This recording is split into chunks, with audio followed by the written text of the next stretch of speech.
अस्सलाम वालेकुम। महाराजा Suhel Dev state university में उर्दू फर्स्ट ईयर और फर्स्ट सेमेस्टर का हमारे पास सिलेबस है। ये पेपर नंबर 2 है जिसका टाइटल है उर्दू मसनवी। इसमें 5 यूनिट हैं, तो चलिए इसका मुताला करते हैं। पहले यूनिट का पहला टॉपिक है मसनवी हैयत और अज्ज़ाए तरकीबी। हैयत यानी बनावट, अज्ज़ाए तरकीबी यानी the element which make that particular snuff. ठीक, यानी कि किससे मिलकर बनी है। अज्ज़ाए तरकीबी क्या है, इसके 7-8 हैं। फिर दूसरा टॉपिक है मसनवी के शेरियात यानी इसकी शेर।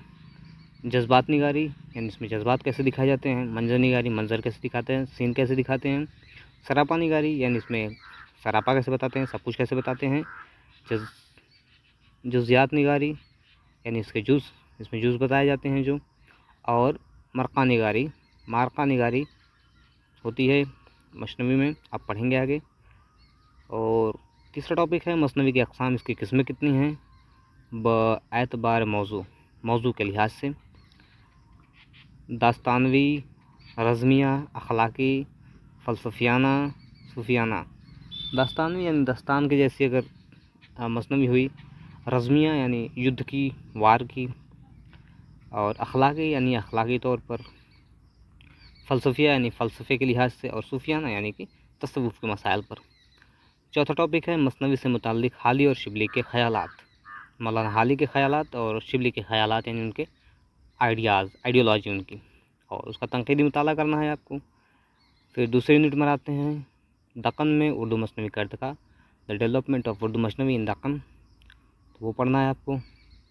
और दूसरा टॉपिक है दक्कन की बाज़ अहम मसनवियाँ। ठीक, और उनका तारुफ़ आपको पढ़ना है। तो क़ुतुब मुश्तरी है, फूलबंद है और गुलशन इश्क है। फिर तीसरा टॉपिक है शुमाली हिंद में उर्दू मसनवी का इर्तिक़ा।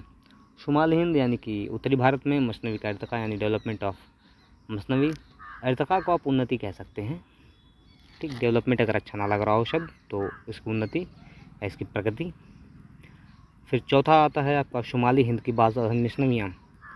मसनवियाँ बड़ी लंबी नज़मों को कहते हैं, तो शुमाली हिंद में भी लिखी गई हैं। बिकट कहानी और ख्वाब व ख़याल, इनका तारुफ़ आपको जानना है। इसमें किरदार क्या थे और मसनवियाँ क्यों लिखी गई हैं और कैसे लिखी गई हैं। फिर तीसरी यूनिट में हम आते हैं तो मीर हसन बहैसियत मसनवी निगार, ये पढ़ना है आपको। एक मज़मून एक तरह से आपको पेश करना है लिखकर परीक्षा में। मसनवी सहरुल बयान का तफसीली व तनक़ीदी मुताला करना है आपको। मसनवी सहरुल बयान बेनज़ीर की कहानी है, वो लड़का जो इसका अपहरण परी कर लेती है। तीसरा टॉपिक है मसनवी सहरुल बयान की मतनी तदरीस, यानी आपको मसनवी पढ़नी है।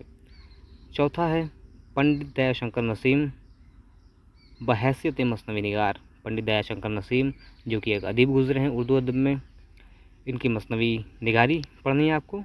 और फिर इनकी मसनवी गुलज़ार नसीम का तफसीली व तनक़ीदी मुताला करना है, यानी बहस करनी है कि ये मसनवी कैसी है, क्या ख़राबी है, क्या अच्छाई है। और फिर इस मसनवी गुलज़ार नसीम की मतनी तदरीस यानी कि वो पढ़ना भी है, एक एक लाइन करके पढ़ना है। फिर 5 यूनिट में आते हैं हम, तो उसमें है मिर्ज़ा शौक़ बहैसियत मसनवी निगार। एक मिर्ज़ा शौक़ भी एक अदीब गुज़रे हैं, नाम तो आप पहली बार सुन रहे होंगे शायद। तो इनकी भी आपको मसनवी निगारी पढ़नी है। और मसनवी ज़हर इश्क का तफसीली मुताला भी करना है आपको, तफसीली और तनक़ीदी मुताला करना है। और फिर आखिर में है मसनवी ज़हर इश्क का मतनी तदरीस, इसको आपको पढ़ना है, मसनवी ज़हर इश्क। तो आपका सिलेबस ख़त्म होता है। काफ़ी मुख्तसर था सिलेबस, लेकिन बस दिखने में मुख्तसर है, काफ़ी तवील है। तो चलिए, खुदा हाफिज़।